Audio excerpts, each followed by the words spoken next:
شلام عليكم. أنا ريبيكا سايمون من جيبة يداعة شاميران قبولكم مشانة. أرخن أمان أوديو إينا خخاتا وأخونا بشمت ليسا وجيكوب ديفيد. ليسا وجيكوب إينا آتوراي من جيبة بابي سرجس قد بيش لبريا جاوت أطرد أبهاتن إيراق. يمي إلى خا أمريكيتا ويديتا من أوهايو.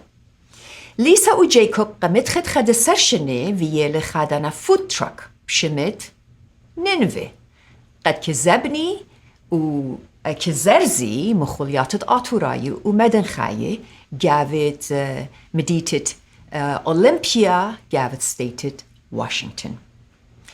همزمتم دوية من ده خاطة أخونا باسط خاية خوراجة بزنيسة.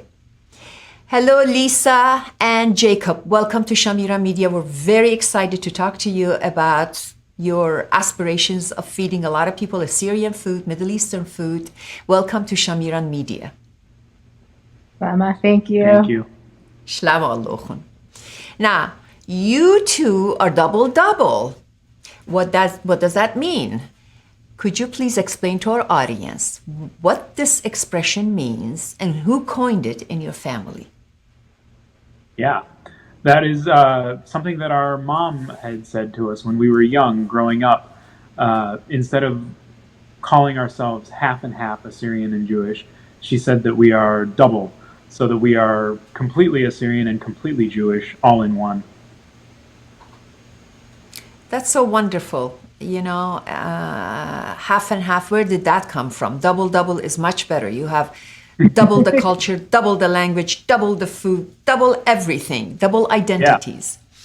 So Exactly. that's thank you, Jacqueline, Mama Jacqueline, for saying that. I love that expression. Now, how did your parents meet? Our parents met when they were both studying at the University of Toledo in Ohio. My dad was there studying engineering, and my mom was studying anthropology.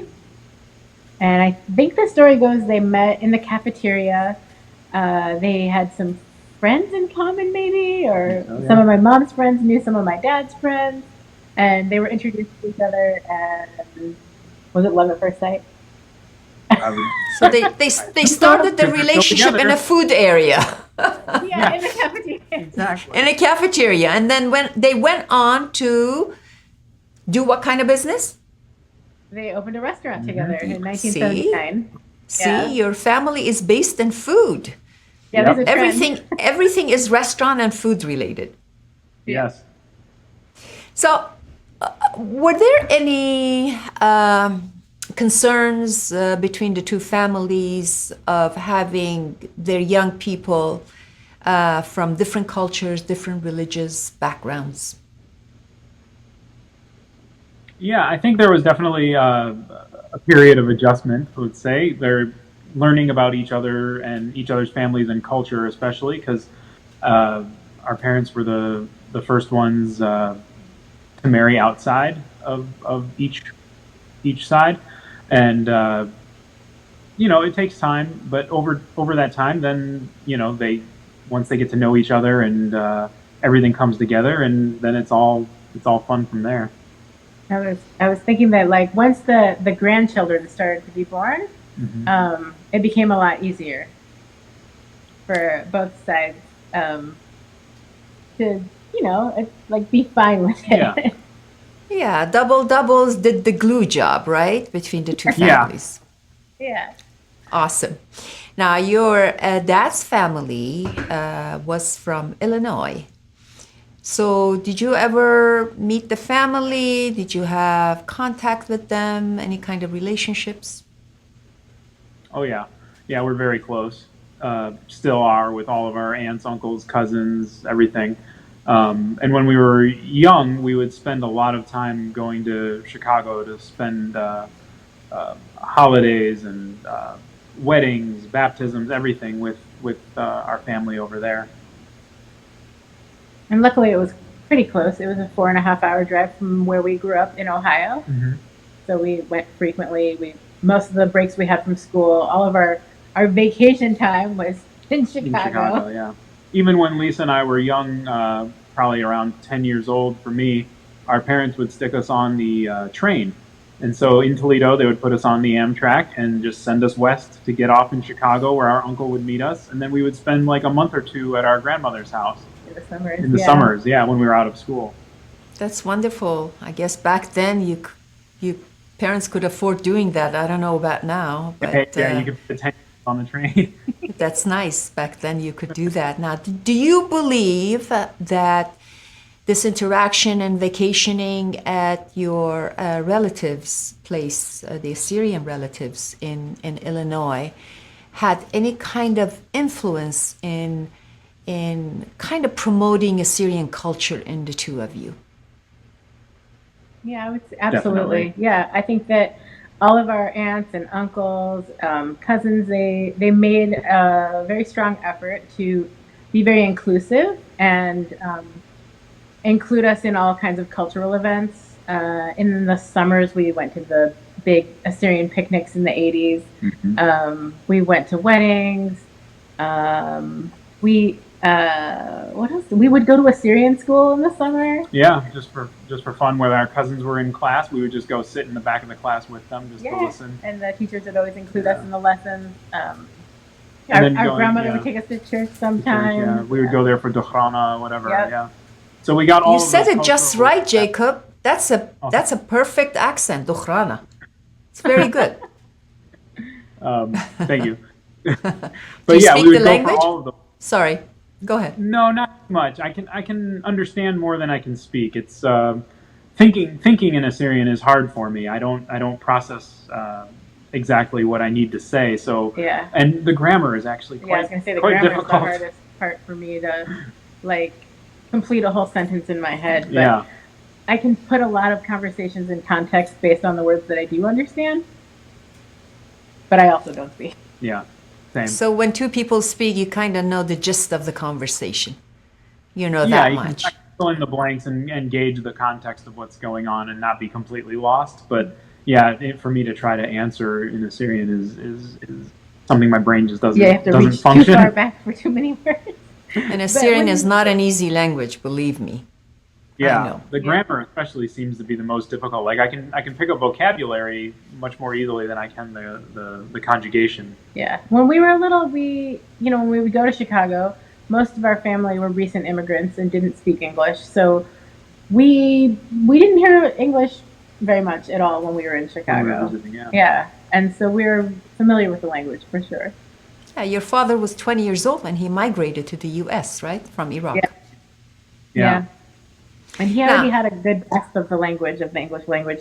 He had studied at the Baghdad College in Baghdad, yeah, where- with the Jesuits. so they taught the English language. He was prepared when he got here. All right, good. That's good that he had it easier than some of the other Assyrian immigrants. Now, Jacob, what did you study in college? I studied film and video production and theory, And and I have my Lisa? degree.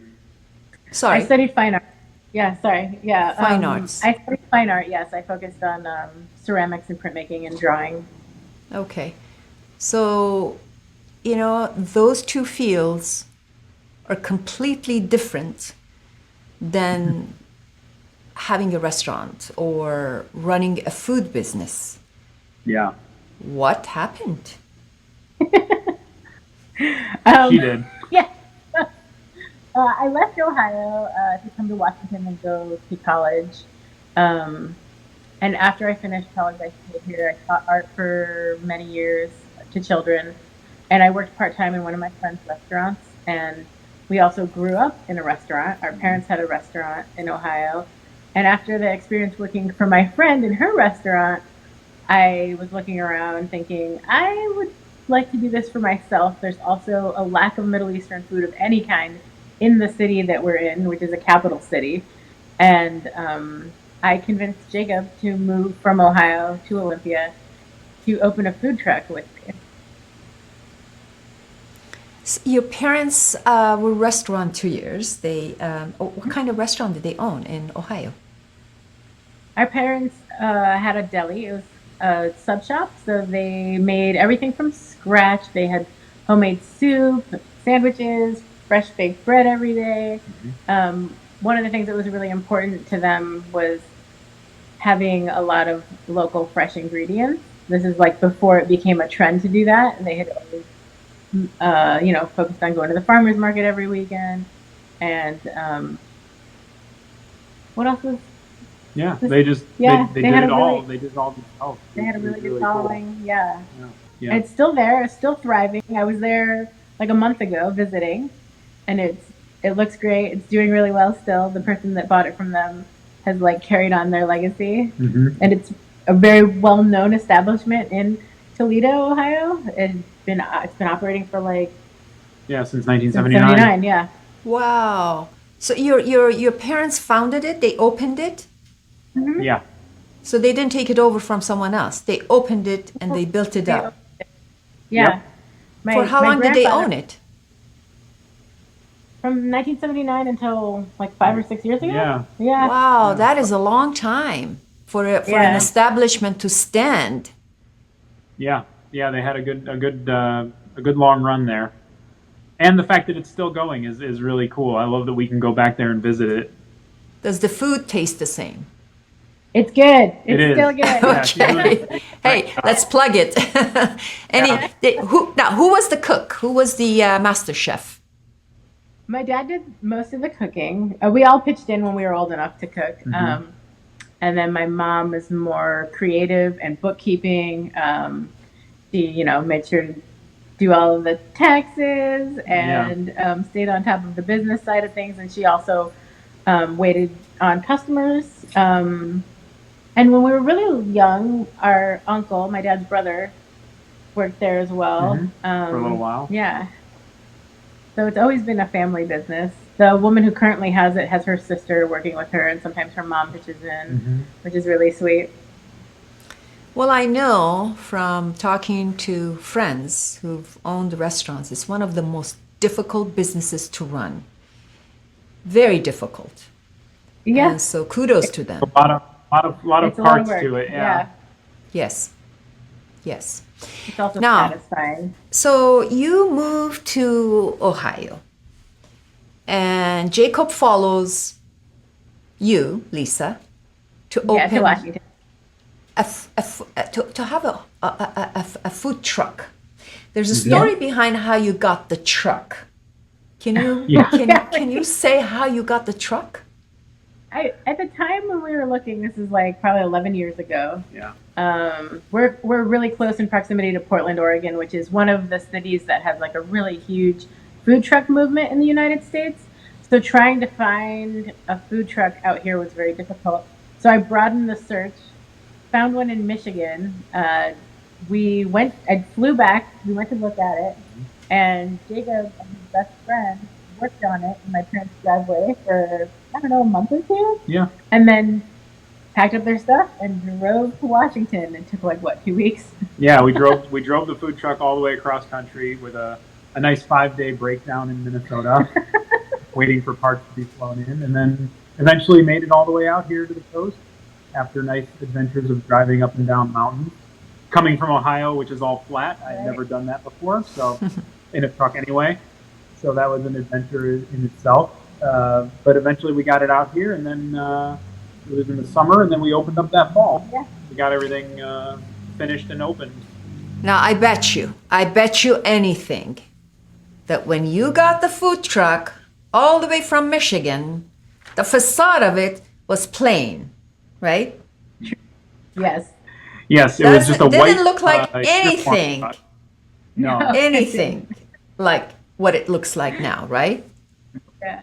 I remember my dad's cousin, Benny, was visiting when I bought the truck. Yeah, and it was ugly. And he was ugly, and he was looking at us like, this is your business?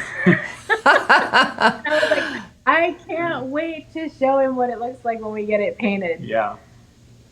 So Lisa, did that you was design it? Being a fine artist, being an artist, did you actually, design? One of my best friends, who's a graphic designer that I grew up with in Toledo, Ohio, who moved to Washington to go to the same school that I went to, designed the whole truck. And then two of my other friends who are professional sign painters, one of them who I also went to college with, painted the entire truck by hand. It is so gorgeous. I've never seen Thank a food truck that is like sort of a truck mural. It's It is. beautiful. Yeah. Now, why did you name Yeah. it Nineveh? What inspired you to name it Nineveh? I think it was important to both of us to like use it as a way to educate the community of who Assyrians are, who we are, and what our food is. Yeah. I didn't want it to just be Middle Eastern or Mediterranean. Yeah. or Iraqi or um, and what better way than through art, right? Yeah. And through And choosing the name of the last capital of the ancient empire. yeah, And when we branded everything, we always put Nineveh Assyrian on it. So it always says Assyrian on it. So it leads people who don't know to then ask the question, oh, Assyrian, what is that? And so for the last 11 years that we've been in business, we get people all the time asking, and it's our great pleasure to explain it every time yeah, and give a little history lesson and to let people know that it's not just ancient history. There We're is still here. a modern history. Yeah. We are still here. We're still doing this. This is our food that goes back to ancient times, and we are living remnants of that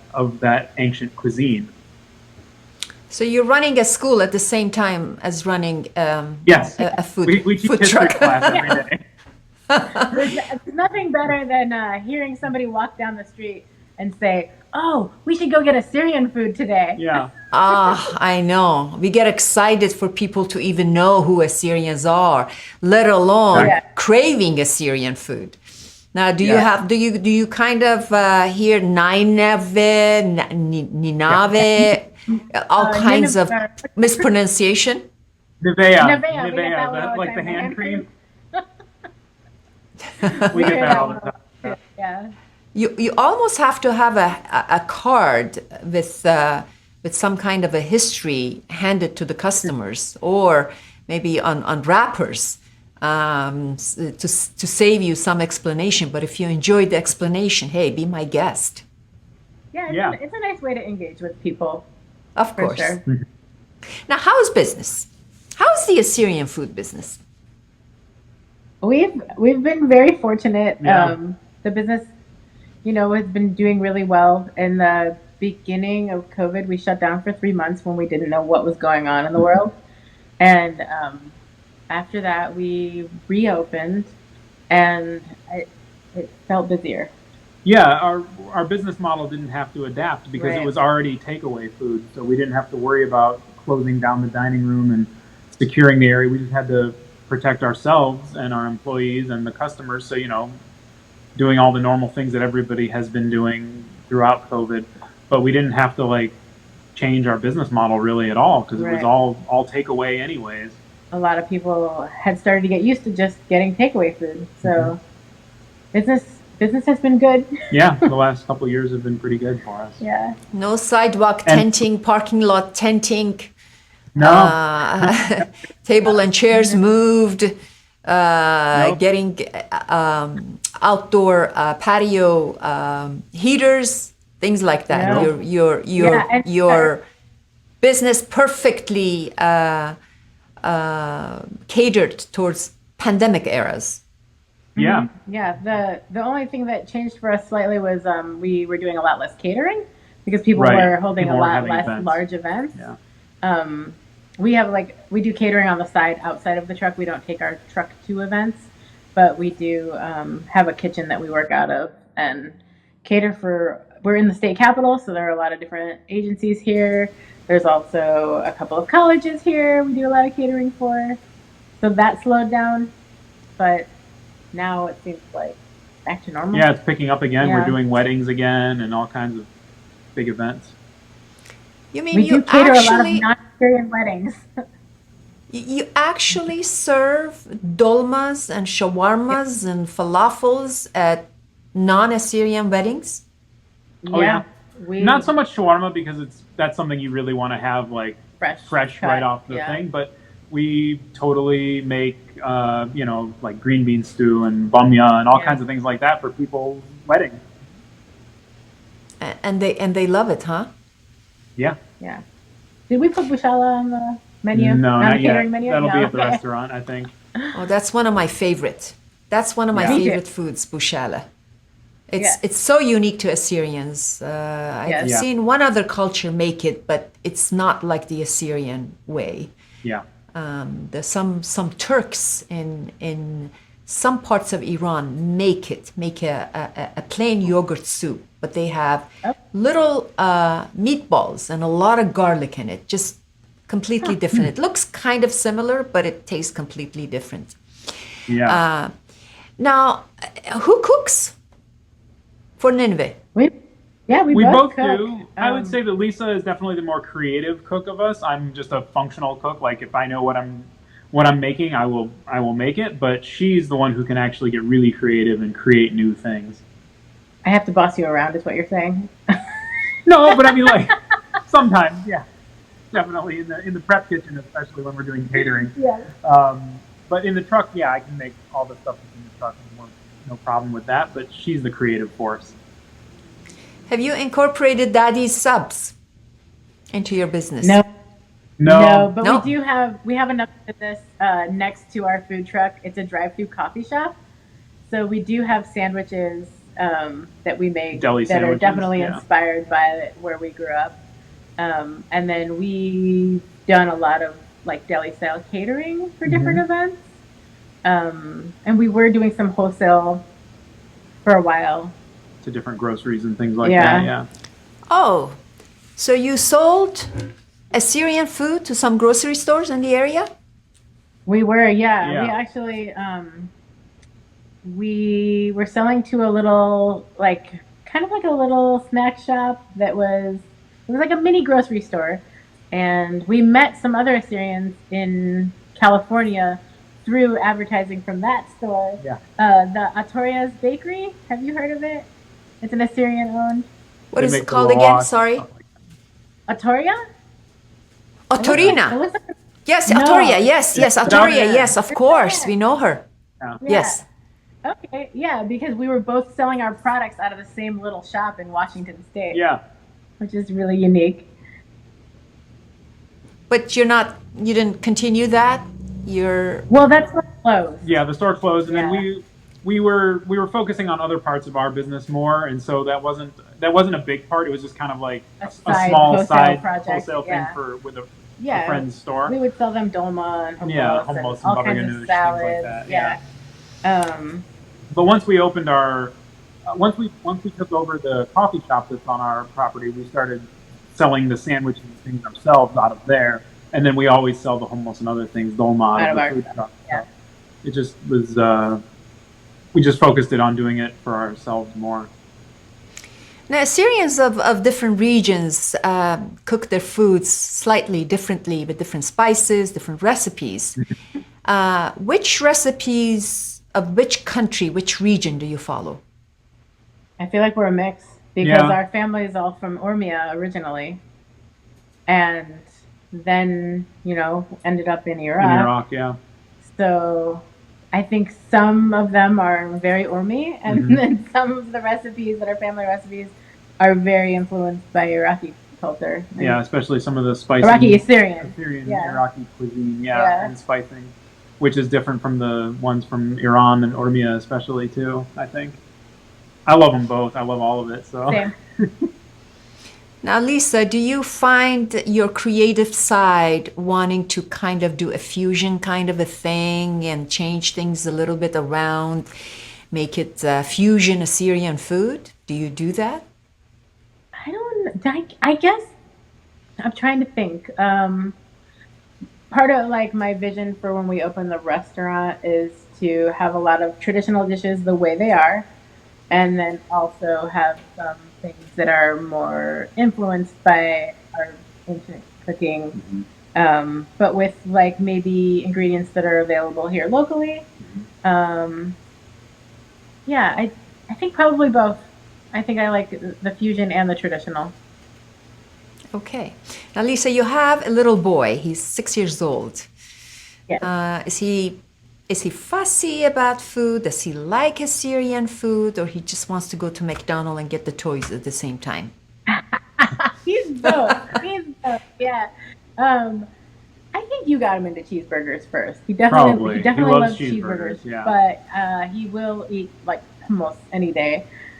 And And shawarma. He and loves shawarma, shawarma too. yeah, We'll be sitting here sometimes, and if we're having dinner together, he'll be like, "Oh, we should just go to the food truck and get shawarma right now." And we're yeah, like, "Okay, we can do that." yeah, sure. That's I would nice. say yes, no. He can be fussy, but Yeah. also he eats a lot of things that a parent with a fussy child would never imagine their kid would eat. Right. So, Like when he just sits down and eats an entire bowl of radishes. yeah.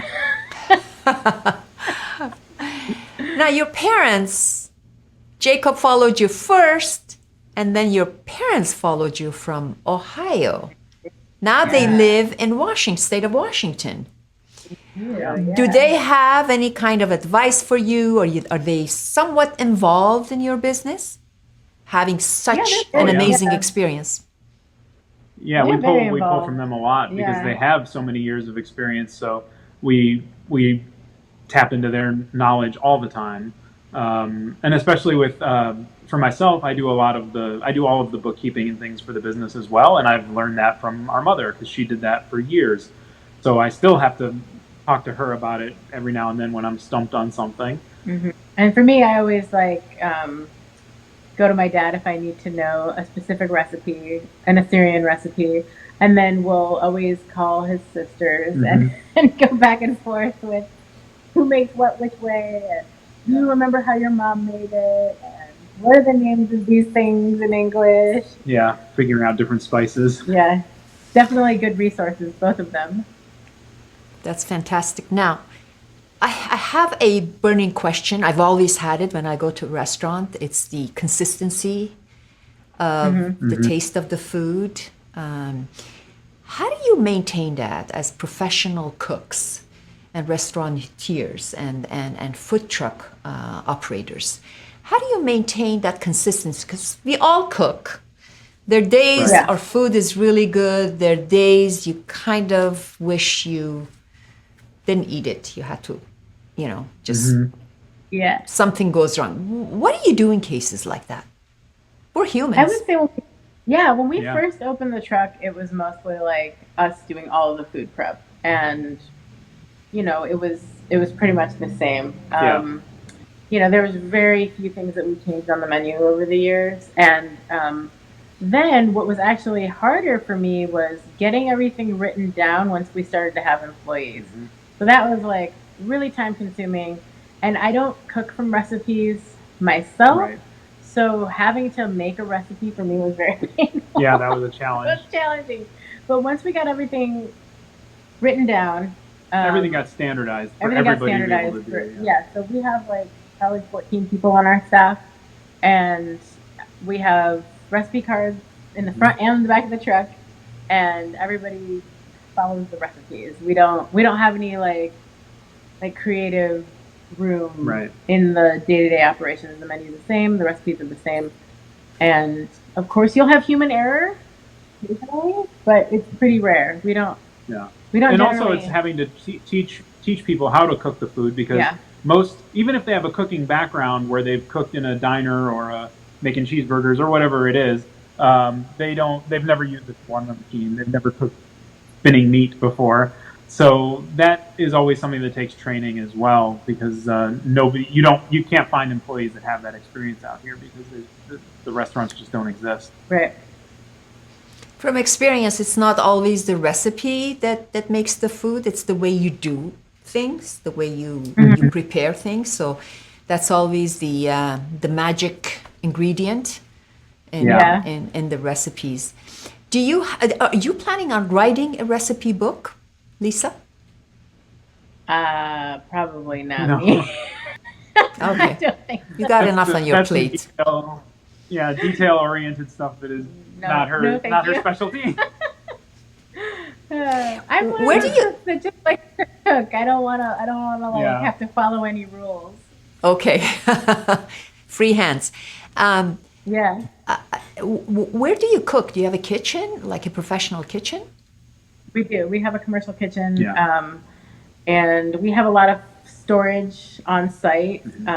It's like a half commissary on site, so we can do a lot of cleaning there. Mhm. So we don't have to haul our truck around a lot. And We don't move it at all, really. Yeah, we don't really move it. And for the food truck, all the cooking for the food truck pretty much happens in the truck.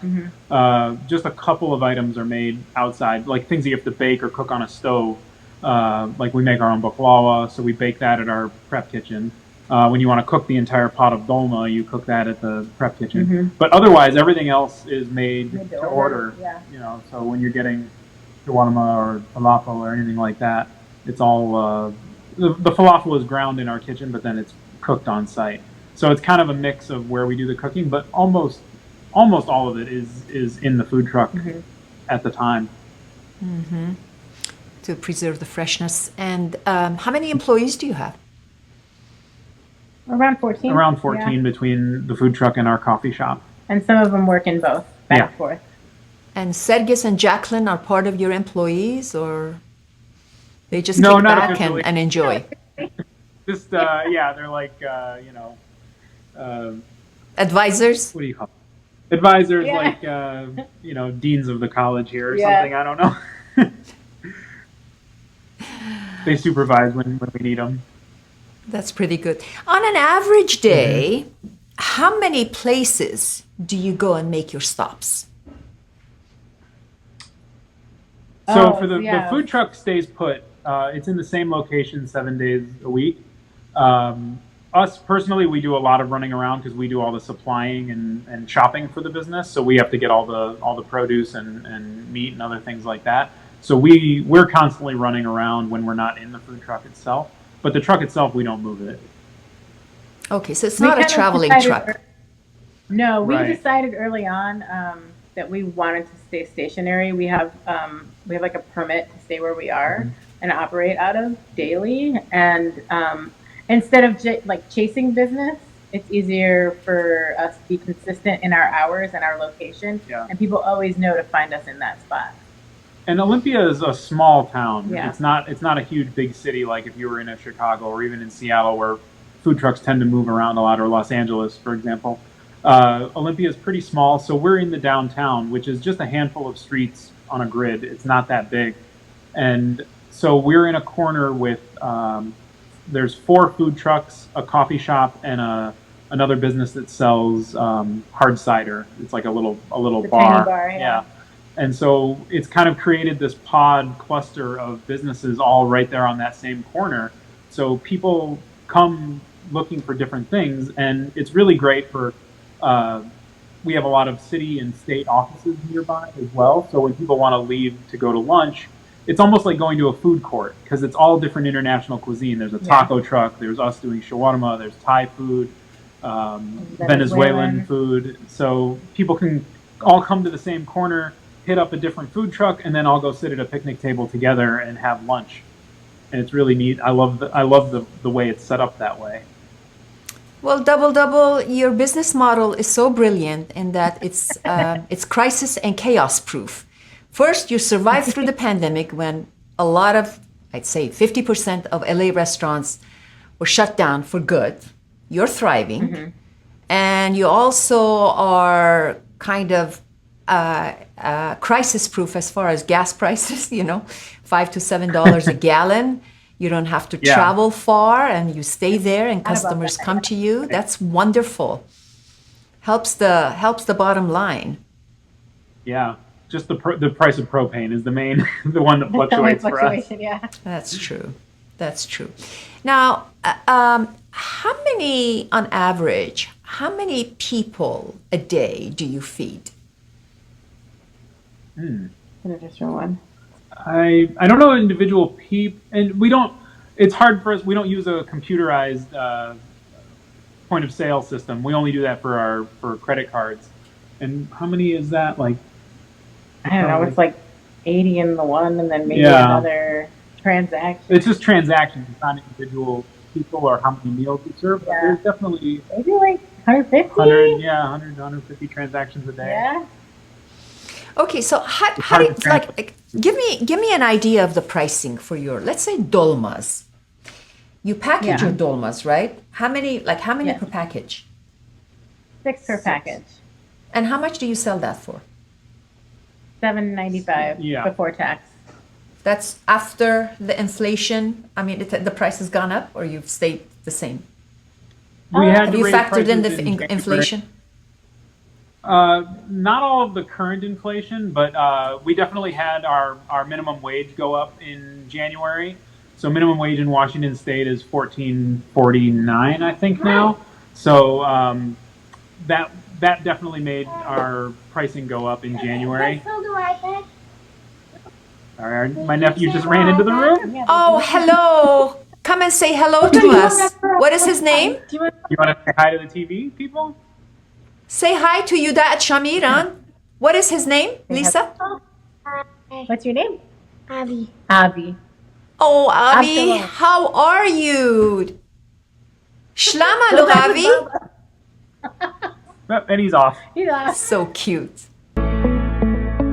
Assyrian Foundation of America was established in 1964 as a 501c3 nonprofit in California to help needy Assyrians around the world support Assyrian education and preserve and promote the Assyrian language and culture. Since 1977, Nineveh magazine has been published under the auspices of the Assyrian Foundation of America and distributed around the world.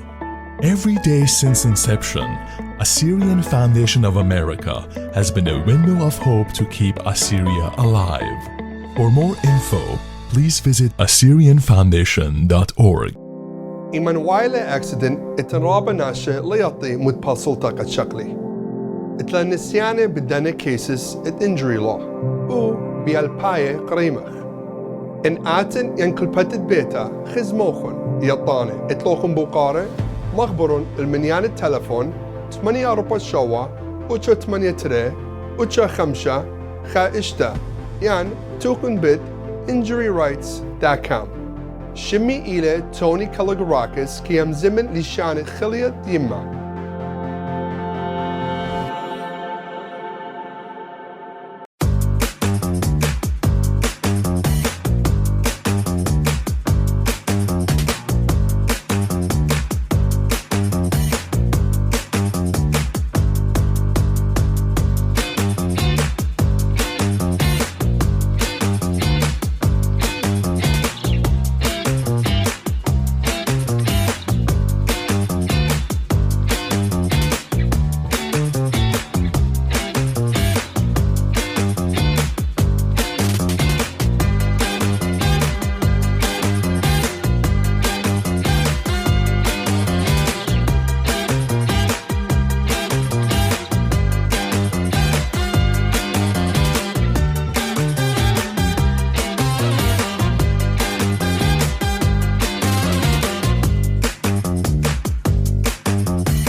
שלום עליכם, יש כאן את יודעת שמירן, המזמתם שרחלה מן ליסה וג'ייקוב David Chagachita.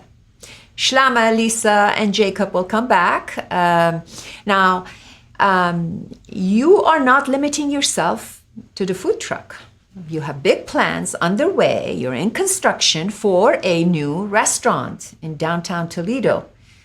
When Olympia. is... Sorry? Downtown Olympia. Olympia, sorry. I'm back in Ohio, where your parents were. Sorry. Ohio. Olympia, Trying to take us that's back to right. Sorry, Ohio. my mistake. Now, when are you scheduled to open your restaurant? We're hoping for this fall. Yeah. Fall, winter. What is it going to be named? I think It'll be it's Nineveh. named Nineveh, yeah. So you're We're, keeping the name. Nineveh restaurant and then Yeah. Nineveh food truck. Yeah. Yep.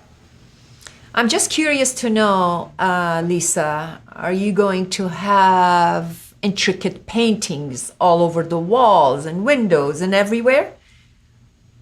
Are you going to So, recreate the art? I was thinking about keeping the interior design more modern and simple, and then having the food be the centerpiece, and having the food be very like a lot of traditional Assyrian foods.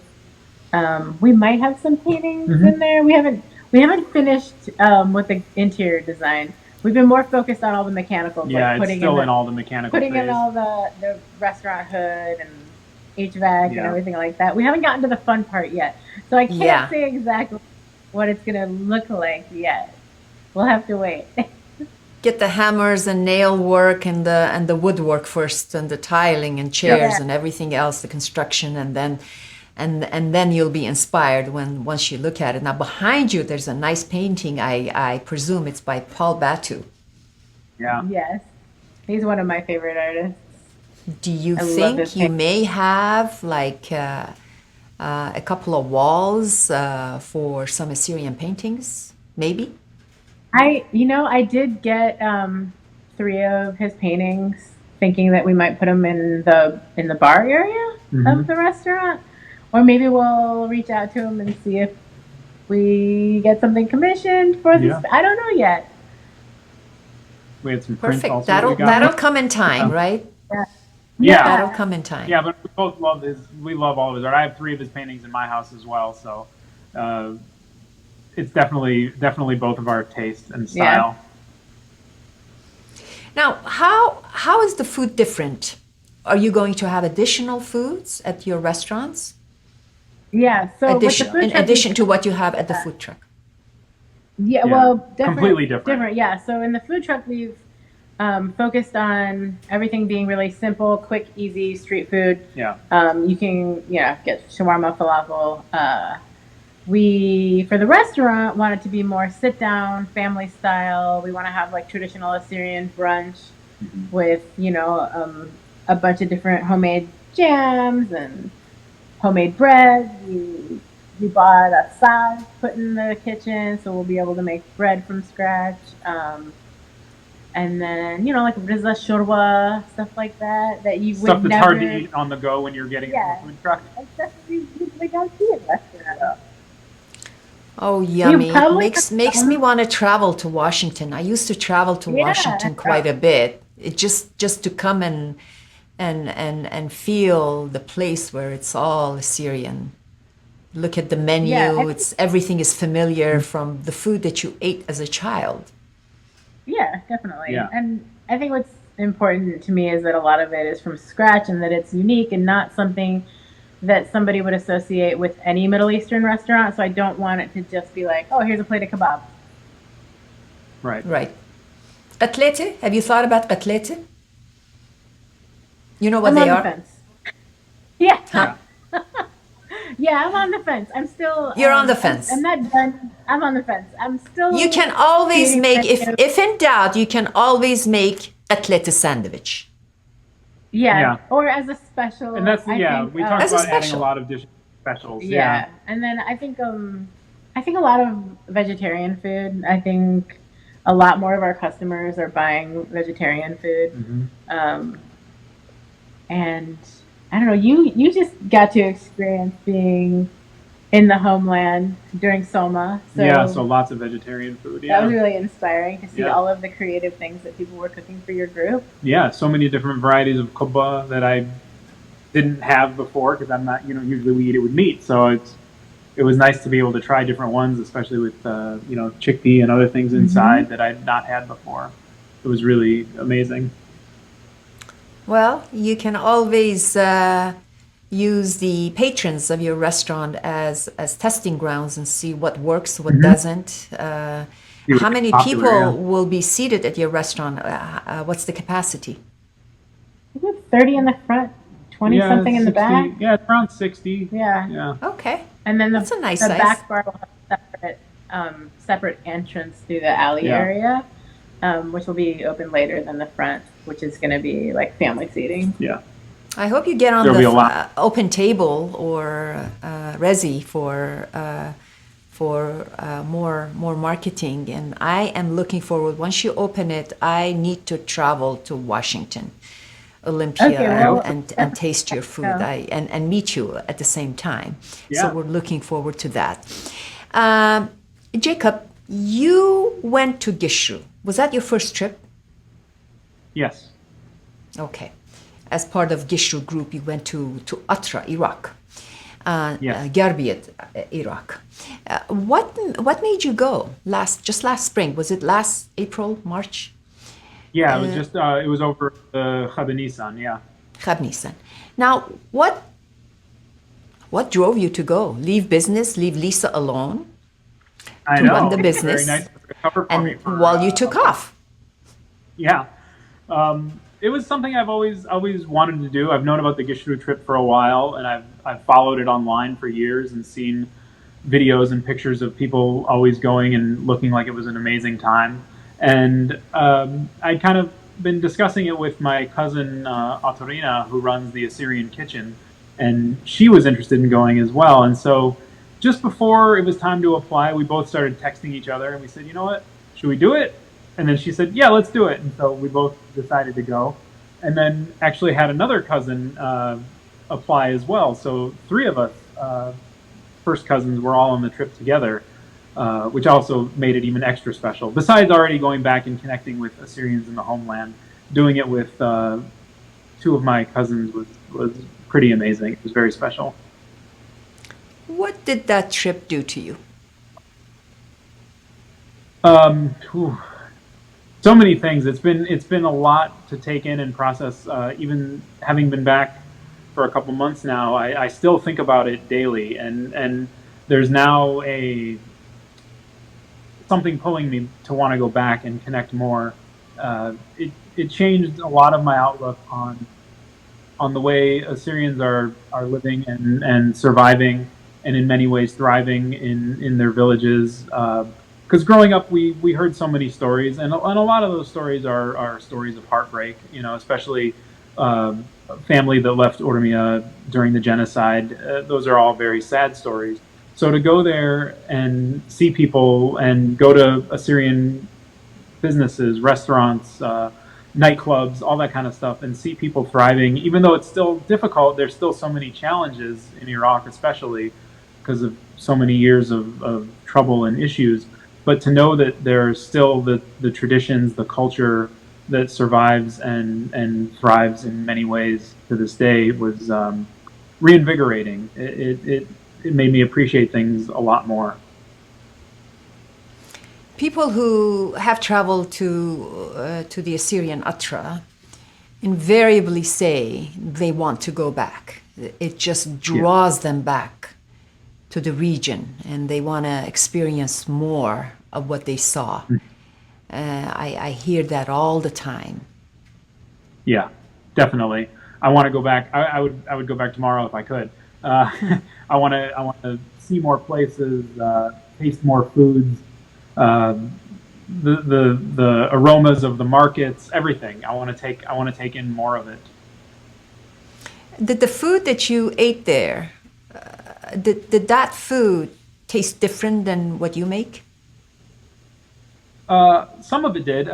Especially, I joke with Lisa about eating the lamb because I'm not the biggest fan of lamb all the time. I like it and I'll eat it, but I don't crave it. There's a certain flavor to lamb over here that's different. And I'd always heard from our dad and aunt growing up that the lamb tastes different in Iraq. And I was like, yeah, whatever. That's, you guys say that about everything. But no, it was real. I was trying to eat lamb whenever I could over there because I just was loving it so much. It's a different breed. It tastes different and it's delicious. But the other part of it was realizing how much of the food that we make is actually the same. And that was actually really reassuring to me to know that all those traditions have been passed down properly, and learning from our grandmother, for example, of different dishes and tasting the food and realizing, okay, we are doing this right. You know, it's not just our version of it. It's authentic. Now, there is a void, a vacuum in the market of packaged foods for Assyrian food. Do you think you'll ever take it to the next level where you're going to package Assyrian food, be it bushala, be it dolma of various kinds, and just market it to to Americans? I don't know. I recently went to our local food co-op, which is like a cooperatively run organic grocery store, and the person working there was like asking me to please start selling our food out of their deli case, and I'm like, do we want? It's like running a whole nother It's business. a whole other business. Yeah, it's all different Like, licensing, everything. Yeah, and I'm like, do I want to commit to being a food packager too? I don't know. Maybe in the future, or maybe when my son is older, if he wants to be a food packager, we can share some recipes and do wholesale. But for now, it's a maybe. Okay. We can live with that promise of maybe, because you two have made it, and your parents made it in the restaurant business, you made it in the food truck business, and now having your own restaurant. Once you have all this down, who knows, you may be thinking for the next business plan. We will see. We'll watch you. Do you have a website, or will you have a website? We do currently have a website, yeah. Have we decided if we're going to have a separate one, or just like a Oh, I don't know. portion of I it hadn't be even for, thought the, of it. for the but- restaurant and for the food truck? Yeah, I don't know. Yeah. But That's yeah, why we have keep saying, one yeah, now. we're getting open soon, but it'll probably be fall. There are all the little Yeah, because there's still a details lot of details that that we have to finish. But the food working truck does have a website which has our hours, location, menu, and all that on it. It is NinevehOlympia.com. NinevehOlympia.com. Yes. Do you know why I wore this shirt? on. Tell us. This is for you guys. I had to look to find something that's for you guys. I want to see your food. I want to eat your food when I get to Olympia. So Yes. Cool. if you saw a blonde, non-Assyrian looking woman walks into the door of your restaurant with this top on, you know who she is. If, in case you forgot who I look like, what I look like. We'll have your reservation. One last question is, I can't see very well, but I know you are wearing some golden necklaces around your neck. I can't see that well. Oh. What are they? Are they any kind of Assyrian? This one is my Designs? Assyrian star. Yeah. The Assyrian star on that one that my uncle gave me for being a part of his wedding. And then this one is my Jewish star that was passed down from my grandmother, I think. Yeah. You're living the Me, I double have- life. Okay. Yes. I have No pun intended. I wear the Lamasu that Jacob brought back. That was the one I got in Iraq Yeah. What else? just from an Assyrian jewelry store. Hamsa. What else? I think this one, it's very Persian. Looks like Persepolis to me. Mm-hmm. Yeah. Some Okay. winged deities. Yeah. Well, Ornaments. it was such a pleasure meeting the two of you. Is there anything else you'd like to add? Anything that I haven't asked that you'd love to share with me and with the audience? Please let me know. Open mic. If anyone watching is ever up in the area, wants to come to Olympia, reach out, send us a message, find us on Facebook, or email us through the website, because anytime someone comes to visit, we love to meet Assyrians that are traveling through the area. It's one of our favorite things. Yeah, if we're not working in the truck that day, message us beforehand. We We'll meet live you. like a couple blocks away. Yeah. We will come meet you. And, Excellent. We love to meet And travel. the advantage of serving Assyrian patrons is you don't need to explain Nineveh and Assyrians. Exactly. Explain it. Yeah. It comes We don't with the have to give the package history. of being Assyrian. You know already who we are. Yes. Yeah. It was And I a would also say pleasure. for any, Yes. young people Sorry. watching that are- Sorry, Jacob. I was gonna say, for any of the young people watching that are interested in the Gishru trip, I highly recommend it. It's truly life changing. Look it up for next year and get involved. And That's if me. anybody is interested That in is me. organizing, I want to a go. family trip, I want to go. Yeah, I want to have a family version where we can like bring our kids to the homeland. yeah. Now, if Lisa goes, Jacob stays back, or how does that work? We'll I see. don't know, we'll see. We just have Sorry, to train Jacob. the employees to roll. They have Can to you roll both home go? faster. It would be a challenge, but maybe. You never Maybe. know. We've never Okay. left for that long together. Probably not. Yeah. Avi, Sergis, and Jacqueline will take over. Yeah. Yeah. Yeah.